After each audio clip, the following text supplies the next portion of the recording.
back to the baking heat of Beijing. We're here to preview day 2 of the 15th edition of the IAAF World Athletics Championships. The heptathlon is certainly bubbling up beautifully to a great climax. Jessica Ennis-Hill, the reigning Olympic champion, still a little bit on that comeback trail from maternity leave. She's had a good opening day. Brianna Tyson-Eaton, the pre-championship favourite, well, she'll be hoping to start day 2 with a brilliant performance in the long jump. She got a PB in that event earlier on this season.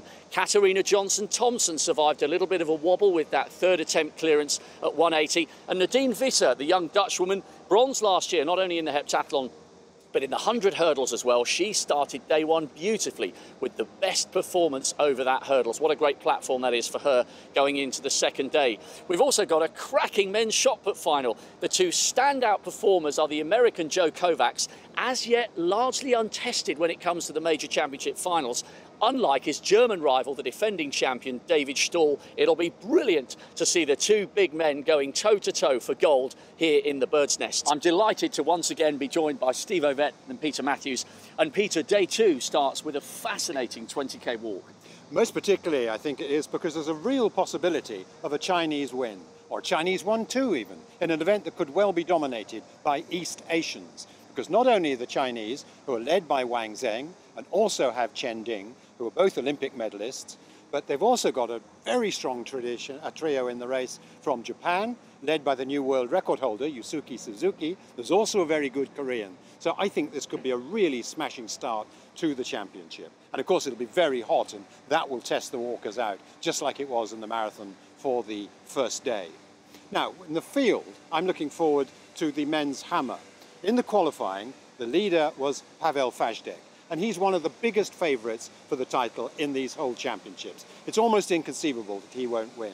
Christian Paz, his great rival of recent years, he'll be there, perhaps Nazarov of Tajikistan. They didn't look all that brilliant, and indeed the only other automatic qualifier for the final was Nick Miller of Great Britain. But I can't really look beyond Fajdek, Rob. OK, if we're talking about day 2, we have to talk about 2 words: 100 metres. Steve Ovett, it's the rock star climax to the day. We have to talk about Usain Bolt. What a story, Steve, if he was able to come back here to the same stadium where his 100-metre epic journey began. Well, he actually won here, broke the world record, and that was the start of a 7-year reign, an emperor, as it were, of the sport. Now, if he can come back again to the same stadium, win again, I'm not sure whether he can break the world record, but if he can do that again, it's like putting 2 pillars at the end of your career, isn't it? He's going to go on to Rio, but I think he desperately wants to win here again, to prove to the crowd that he's back in the sort of shape that can win a World Championships. Now, the last time we saw him, he ran 9.87 into a fairly strong headwind at London, and then came the final in that London Diamond League, where he ran exactly the same time. Do you think he will have been able to find nearly 0.2 of a second? Could he dip under 9.7 again, just as he did here in 08? Yeah, but don't forget, those times in London were into a headwind. And I think for him, it proved it to himself that he's back in shape. And I think half of sprinting is motivation, it's confidence.